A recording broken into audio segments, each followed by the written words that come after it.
Et ce phénomène ne va faire que se confirmer au fil des années. Et la transformation, en tout cas dans le discours du Front National, s'opère réellement quand Marine Le Pen, en 2011, arrive à la présidence du parti. Parce que bon, vous avez tous en mémoire les discours de Jean-Marie Le Pen quand il était à la direction du parti, même s'il a récupéré ce discours antimondialiste, on avait toujours ce bon vieux fond de poujadisme, on avait toujours ces provocations qui en faisaient un repoussoir. Quand Marine Le Pen arrive à la tête du parti, elle transforme l'essai et elle complète ce discours antimondialiste en ajoutant un certain nombre de propositions sociales. Et quand je dis sociales, c'est véritablement social, puisque même si on peut douter de la sincérité de ces propositions, aujourd'hui vous avez dans le discours du Front National une position en faveur des services publics, même des choses qui reprennent les discours de la gauche radicale. Depuis quelques années, vous avez l'interdiction des licenciements dans des entreprises qui font des bénéfices, qui est un copier-coller du programme de la LCR. Vous avez des partis sur l'Organisation mondiale du commerce ou le Fonds monétaire international qui sont des copier-coller d'attaques. Et cette transformation du discours du Front National, eh bien, amène à ces résultats électoraux qu'on connaît. Alors, je ne dis pas que c'est la seule raison qui explique à elle seule les 25% du Front National aux européennes de 2014 ou les 18% de Marine Le Pen aux élections présidentielles de 2012. Bien sûr, le Front National faisait déjà 15% en 1995, essentiellement sur les questions de l'immigration et de l'insécurité. Mais le plafond qui avait été atteint à cette époque est en train d'être percé et je pense que la différence entre les 15% de 1995 et les 18 ou les 25% qu'on observe aujourd'hui, eh bien c'est dû à ce changement de ligne politique sur les grandes questions que sont la mondialisation, le rapport aux institutions européennes et à la souveraineté nationale. Et ce qui est dramatique, c'est qu'aujourd'hui, le Front National est seul sur ce terrain. Et il n'a pas toujours été. Ce que je montre dans le livre, c'est que pendant des années, le Parti communiste s'est battu pied à pied contre le Front National sur le terrain de la souveraineté nationale et populaire. Et voilà, j'ai cité un certain nombre d'articles de cette époque où les communistes disaient « Eh bien, nous défendons la souveraineté nationale, mais ce n'est pas du tout la même vision de la souveraineté nationale que celle du Front National. Nous ne sommes pas dans une logique xénophobe de repli, mais nous considérons que cette souveraineté et les outils de cette souveraineté, c'est-à-dire la monnaie, la maîtrise des politiques économiques, le protectionnisme, eh bien, sont le moyen de mener une politique de gauche. Et depuis que l'incroyable Robert Hue, qui, vous avez vu, fait son retour ces temps-ci dans les médias, depuis que Robert Hue a bradé cet héritage du Parti communiste pour que quelques dirigeants puissent rentrer au gouvernement, eh bien, on a abandonné le terrain au Front National. Alors, on a assisté à un frémissement à l'occasion de la campagne de 2012, puisque le Front de gauche a commencé à reprendre un peu de terrain sur la question de la nation, de la souveraineté populaire, de la République.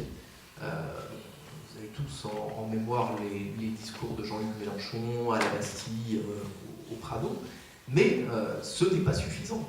Ce n'est pas suffisant parce que le Front de gauche est encore sur des positions ambiguës sur la question du protectionnisme, par exemple, mais aussi sur la question européenne. Parce que quand on lit le programme que j'ai soutenu avec des réserves, mais que j'ai soutenu le programme partagé, qu'est-ce qu'on y lit? Eh bien, on y lit qu'il faut changer le cours de la construction européenne. Il faut changer cette Europe, finalement, de l'intérieur. Or, qu'est-ce qui s'est passé depuis 1992 avec la construction européenne? Il y a eu un véritable tournant au moment de Maastricht, qui à l'époque est passé quasiment inaperçu, mais dont on mesure aujourd'hui les conséquences. C'est qu'avec Maastricht, on a inscrit dans la Constitution française la primauté du droit communautaire sur le droit national. Ça signifie qu'à partir de 1992, le traité européen, les directives, les règlements européens priment sur toutes les mesures que pourraient voter des gouvernements nationaux. En clair, si jamais nous voulions voter une mesure de contrôle des mouvements de capitaux, pourquoi? Bien sûr pour pouvoir les taxer, eh bien cette mesure serait illégale au regard du droit européen. Donc si le Front de gauche était au pouvoir, et si le Front de gauche demain voulait passer une telle mesure, le contrôle des mouvements de capitaux, des expropriations d'actionnaires de multinationales, le renforcement du service public et par exemple la restauration d'un véritable service public dans les domaines de l'énergie, des télécommunications, etc. Le Front de gauche ferait des propositions de loi et ces lois, même si elles étaient votées par les députés, eh bien, seraient immédiatement attaquées par nos opposants, donc la droite, bien sûr, mais pourquoi pas par le Parti socialiste, et les opposants auraient gain de cause à tous les coups, parce que la primauté du droit européen est inscrite au cœur de la Constitution française. Ça signifie que si on veut changer de politique, si on veut mettre en œuvre ce qu'on a aujourd'hui dans le programme du Front de gauche, eh bien, il n'y a pas 36 solutions. On est obligé de réformer, de changer la Constitution française et de supprimer cette référence au droit européen dans la Constitution. De la même manière, si on veut mener de véritables politiques de gauche, on est obligé de sortir de la zone euro et de restaurer la souveraineté monétaire. Et si le Front de gauche échoue aujourd'hui à reconquérir l'électorat populaire, eh bien c'est parce qu'il n'ose pas annoncer la couleur et il n'ose pas assumer ses mesures. Et de plus en plus, une partie de l'électorat populaire, et c'est tout à fait net dans le mouvement ouvrier, donc cette partie de la population qui est directement victime de la mondialisation, qui subit les délocalisations, les fermetures d'entreprises, eh bien, soit s'abstient, soit se tourne vers le seul parti qui prétend avoir des solutions à ce problème, à ces problèmes de mondialisation, de chômage, de concurrence internationale, c'est évidemment le Front National. Donc, il y a un véritable travail intellectuel à faire au sein de la gauche pour mettre ces questions sur la table.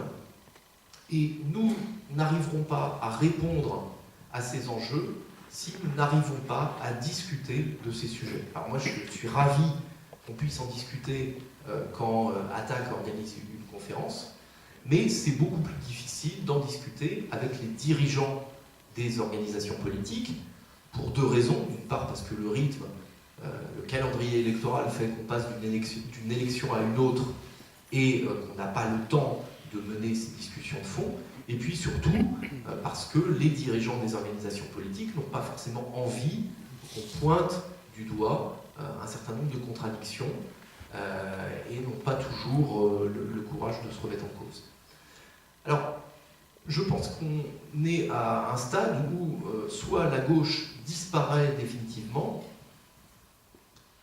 bon, on est déjà débarrassé de la fausse gauche du Parti socialiste, mais il ne faudrait quand même pas qu'on soit complètement débarrassé de la gauche tout court, parce que sinon, il n'y aurait plus aucune alternative en face, et il faut que la gauche se refonde. Alors il faut qu'elle se refonde autour, à mon avis, de trois sujets. Le premier sujet, c'est celui de la démondialisation. Alors la démondialisation, c'est un terme qui a fait coulé pas mal d'encre, et qui, contrairement à ce qu'on pourrait croire, n'est pas une invention d'Arnaud Montebourg, qui, vous savez, a fait campagne sur la démondialisation à la primaire de 2011, donc la primaire au Parti Socialiste, où Montebourg était candidat pour la candidature. Montebourg n'a pas inventé la démondialisation, en fait, il a repris le concept de démondialisation à deux personnes, des personnes du mouvement altermondialiste. La première, vous la connaissez très bien, puisque c'est l'ancien président d'Attac. C'est Bernard Cassen qui, le premier, a posé ce concept de démondialisation. Et il l'a fait il y a relativement longtemps, puisqu'il l'a fait dans un article qui date de 1996. Cet article s'appelait « Démondialiser pour internationaliser ». Et il expliquait quoi? Il expliquait, eh bien, quelque chose, finalement, il redisait quelque chose qui avait été affirmé par un certain nombre de mouvements dans les pays du Sud pendant toutes les années 70, c'est-à-dire qu'on ne peut pas changer de politique économique, de politique sociale, sans sortir de l'ordre économique international, sans se mettre en marge de ce système de concurrence internationale. Et que la démondialisation à laquelle Bernard Cassen pensait devait servir un objectif qui était un objectif internationaliste. Il ne s'agissait évidemment pas de se replier sur les frontières nationales, mais qu'il s'agissait de mener nationalement des politiques de rupture avec le capitalisme, et que naturellement ces politiques de rupture eh bien, allaient donner soit des idées, mais plutôt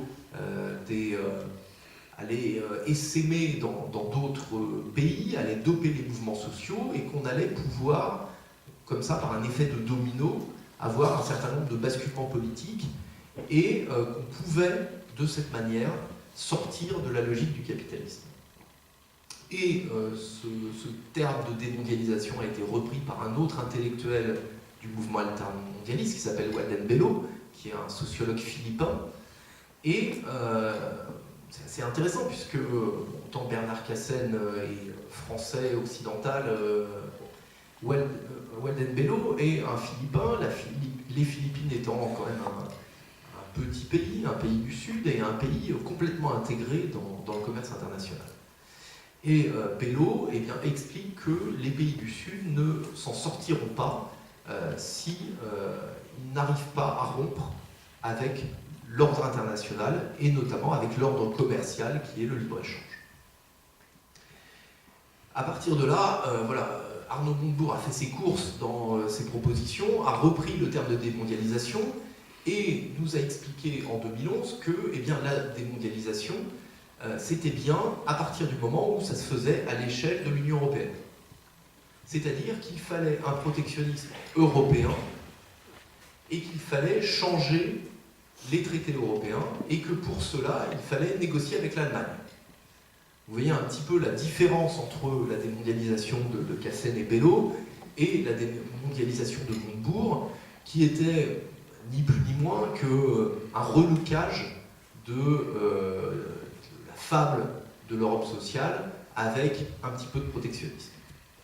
Eh bien, je pense qu'il faut revenir à l'idée de départ de démondialisation, qui est celle de Bernard Cassen, c'est-à-dire une démondialisation qui permette de rompre avec l'ordre économique international, et il n'y a pas 36 moyens de rompre avec l'ordre économique international. Ça veut dire qu'il faut mettre en place des mesures protectionnistes, il faut restaurer la souveraineté juridique en sortant le droit européen de la Constitution française, et il faut restaurer la souveraineté monétaire. Mais cette logique de démondialisation, c'est évidemment pour mener des politiques sociales en France, pour taxer les richesses, les détenteurs de capitaux, pour financer les services publics, les minima sociaux, les augmentations de salaire, la réduction du temps de travail, etc. etc. Mais c'est aussi pour poser les bases d'un nouvel ordre international. Le deuxième volet, le deuxième pilier qui doit soutenir, à mon avis, la refondation d'une gauche radicale, et ce n'est pas celui qui fait le moins débat, c'est celui de la décroissance. Alors, pour être honnête, j'ai longtemps refusé d'utiliser ce terme de décroissance pour deux raisons. La première raison, c'est que le milieu des décroissants est assez hétérogène et que vous avez une minorité, certes, mais une minorité parfois visible, qui, à mon avis, est sur une ligne totalement délirante et totalement inadaptée aux enjeux, voilà, très centrée sur le comportement individuel, assez apolitique, et donc je ne partage pas du tout ce point de vue. Et puis, le terme de décroissance est quand même un repoussoir pour les classes populaires, on est bien obligé de l'admettre. Malgré ça, je me suis converti à l'utilisation de ce terme pour une raison simple, c'est qu'on n'a pas le choix. C'est-à-dire qu'on est obligé d'envisager la décroissance, on est obligé de construire un programme politique autour de la décroissance. C'est quelque chose de physique. Et il y a un indicateur qui le montre assez bien. C'est un indicateur qui a été créé dans les années 90 aux États-Unis, qui est l'empreinte écologique. L'empreinte écologique, c'est l'idée de ramener les activités humaines, donc voilà ce qu'on consomme, ce qu'on produit, ce qu'on rejette comme polluant sur une année, avec les capacités de la planète à fournir les ressources, à absorber les polluants.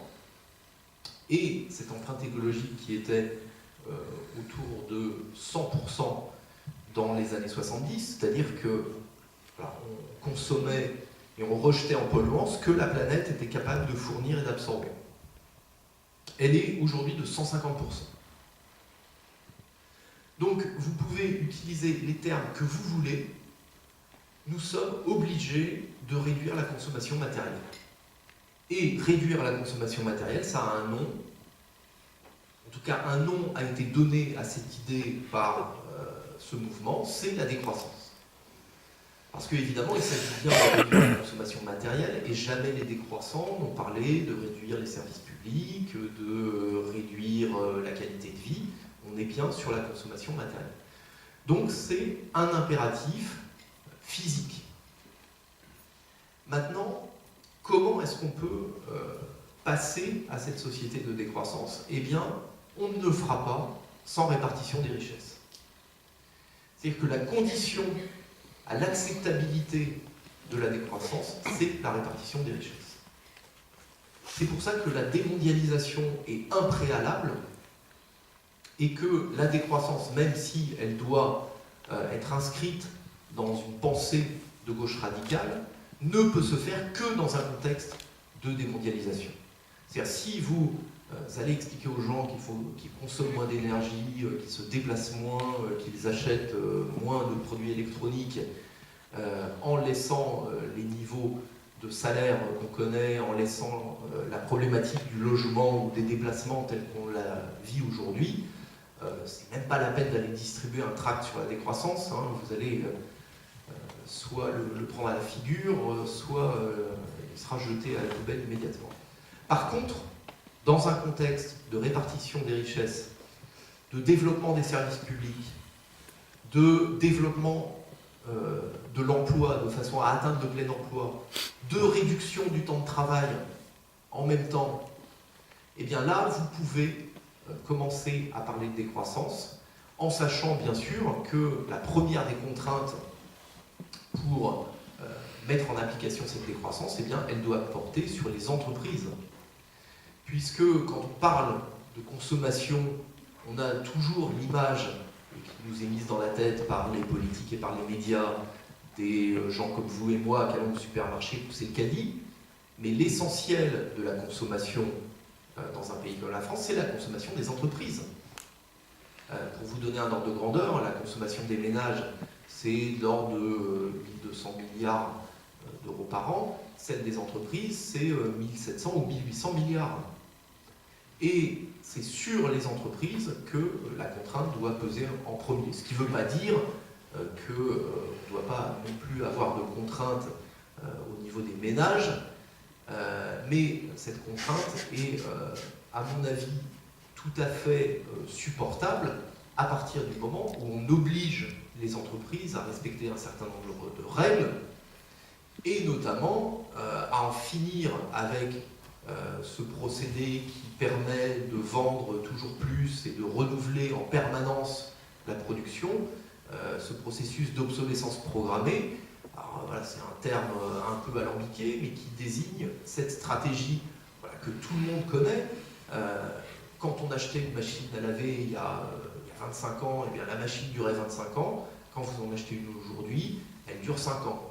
C'est pas parce qu'on ne sait plus faire de machine à laver qui dure 25 ans, c'est parce qu'on a délibérément choisi de les produire avec des composants à bas coût, dans des endroits en plus où le salaire est pas cher, où on peut polluer sans avoir à rendre de compte, et voilà, de mettre sur le marché des produits qui ont une courte durée de vie de façon à vous en vendre toujours plus. Alors évidemment, ce sujet de la décroissance fait débat à gauche, et d'ailleurs pas qu'à gauche, puisque historiquement, la gauche a longtemps cru qu'elle allait pouvoir combattre le capitalisme avec ses propres armes, c'est-à-dire avec le productivisme. Je pense qu'aujourd'hui on est à un tournant, on est en train de comprendre que le productivisme c'est terminé, la question ne se pose plus, on va être obligé d'en sortir, mais qu'on cherche encore la réponse. Alors, on vous balance des rideaux de fumée avec la croissance verte, avec le capitalisme vert, mais la vérité c'est qu'on ne coupera pas à la décroissance et que le seul moyen de la rendre acceptable, eh bien, c'est la répartition des richesses. Et le troisième pilier sur lequel il faut qu'on travaille absolument, c'est celui de la coopération internationale. Et j'ai beaucoup écrit sur la démondialisation pour essayer de convaincre mes camarades que le protectionnisme, la sortie de l'euro, le fait de restaurer la primauté du droit national sur le droit communautaire, ce que j'ai appelé la désobéissance européenne, étaient des solutions indispensables pour rompre avec le capitalisme. Mais quand vous regardez bien, vous savez, un certain nombre de personnes dans le paysage politique, et je parlais tout à l'heure d'Arnaud Montebourg, voilà, qui reprennent en partie des propositions, le protectionnisme pour Montebourg, le protectionnisme plus la sortie de l'euro pour Marine Le Pen. Vous avez des économistes aujourd'hui qui sont pour la sortie de l'euro à gauche comme à droite. Ce qui veut dire que le protectionnisme en soi, la sortie de l'euro en soi, ça ne résout absolument rien. C'est-à-dire que ce n'est pas un objectif politique. La question, c'est le protectionnisme, pourquoi faire? La sortie de l'euro, pourquoi faire? Et donc, j'ai essayé de montrer que c'était des outils pour mener des politiques de gauche. Mais il est en train de s'installer dans le débat politique en France et ailleurs en Europe, une espèce de discours néo-keynésien qui consiste à dire que voilà, si on faisait un peu de protectionnisme, si on sortait de l'euro, si on changeait l'euro, eh bien on allait pouvoir revenir déjà à une période de croissance et on serait plus compétitif sur la scène internationale. Et je pense à l'inverse, que l'objectif ne peut pas être d'être plus compétitif sur la scène internationale. Comme l'objectif ne peut pas être de remettre le PIB sur la voie de la croissance. Il faut sortir de la concurrence internationale. Pourquoi? Parce que cette vision néo-keynésienne eh bien, suppose une approche productiviste et suppose aussi de continuer dans cette logique néocoloniale qui fait que les multinationales occidentales et les multinationales françaises sont parmi les mieux placées, eh bien, continuent à piller les ressources des pays du tiers-monde et que cette croissance française eh bien, se ferait sur le dos des populations les plus pauvres. Je pense que la gauche radicale ne peut pas défendre une telle position et que si on ne défend pas cette position, la seule qui est acceptable, c'est de sortir de cette concurrence internationale et de proposer de véritables coopérations internationales. Et la coopération internationale, c'est pas le libre-échange avec des marchandises qui circulent librement, avec des profits qui circulent librement. C'est une régulation des échanges internationaux. Ce sont des partenariats commerciaux choisis et en remettant de la politique dans le commerce.